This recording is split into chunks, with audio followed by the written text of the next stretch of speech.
Soy Otto Granados, presidente del Consejo Asesor de la Organización de Estados Iberoamericanos para la Educación, la Ciencia y la Cultura. Bueno, habrá que ver exactamente cuál es el tipo de ajustes o de modificaciones que se hace a esta reforma. Lo que yo podría decirle, cosas que lo que no se conoce en este momento. Lo que yo podría contarle, María, es que la reforma educativa que se hizo durante la administración del presidente Peña Nieto tuvo como objetivos centrales, en primer lugar, el construir un nuevo modelo educativo que respondiera a las necesidades, a las innovaciones y a las exigencias del siglo XXI, es decir, el poder identificar, por una parte, cuáles son los fines de la educación en un momento tan cambiante y tan vertiginoso como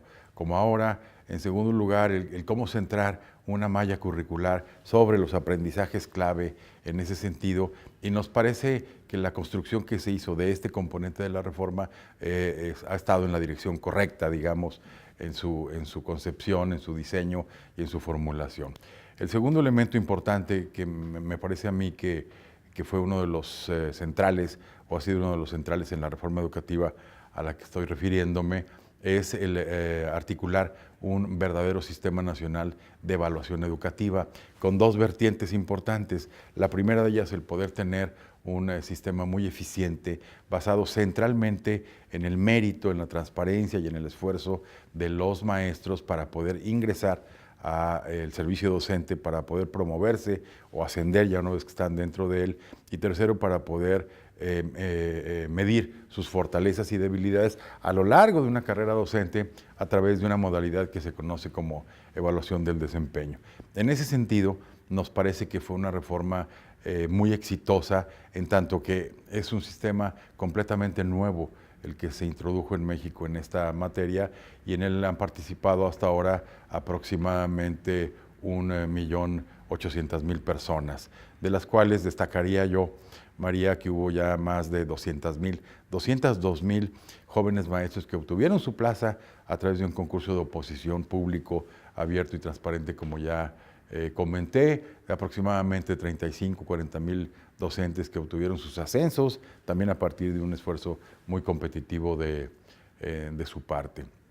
Eso en cuanto al componente docente del Sistema Nacional de Evaluación. El otro componente es el que tiene que ver con la manera de evaluar los logros de aprendizaje de los niños en las escuelas mexicanas, lo cual, como usted sabe, es una variante, un componente de una reforma educativa que con el tiempo se ha venido haciendo mucho más consistente, en tanto que tenemos ahora evaluaciones internacionales de las cuales hace 20 años carecíamos. Hoy tenemos evaluaciones como las de la prueba PISA, otras de TALIS, en fin, el estudio TERCE, que se hace también en esta misma materia, y en ese sentido nos parece que hubo avances importantes, y le voy a comentar un ejemplo. Entre 2015 y 2017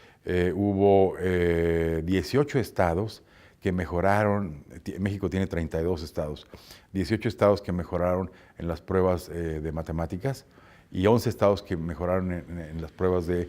lenguaje y comunicación. Entonces nos parece a nosotros que esta reforma empezó a dar sus resultados de una manera muy medible.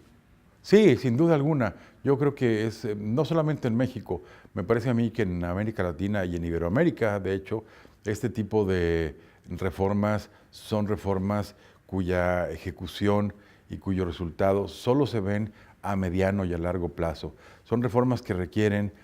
ciclos largos de política pública, de continuidad en su instrumentación, y en ese sentido la experiencia en América Latina y en Iberoamérica en general es muy reveladora. Le voy a contar, entre el año 1900,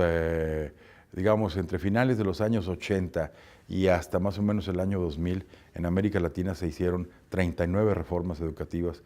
con componentes distintos o acentos particulares cada una de ellas, y del 2000 para acá aproximadamente 11 o 12. Es decir, en los últimos 25 o 30 años se han hecho aproximadamente 50 reformas educativas que lo que buscan efectivamente es el que haya la posibilidad de instrumentarlas a mediano y a largo plazo para que den los resultados deseados. Esa pregunta tiene necesariamente dos respuestas, María. La primera de ellas es, digamos, las buenas noticias. Las buenas noticias es que en general en América Latina y en el Caribe el crecimiento de la oferta para quienes querían ingresar a una institución de educación superior, ya fuera universidades tecnológicas o politécnicas, creció de una manera muy importante. Hoy en América Latina la tasa de cobertura en la edad típica entre 18 y 23 años de los estudiantes alcanza ya prácticamente el 43%, según un reporte del año pasado de la Organización de Estados Iberoamericanos.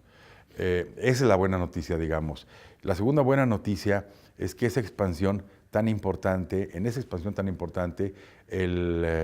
los estratos socioeconómicos más desaventajados,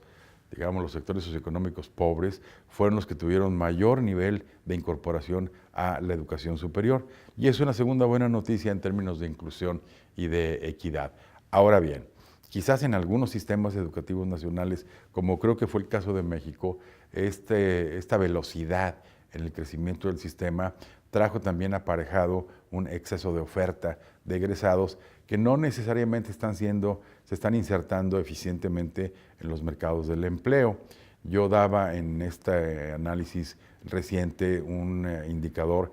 que es más o menos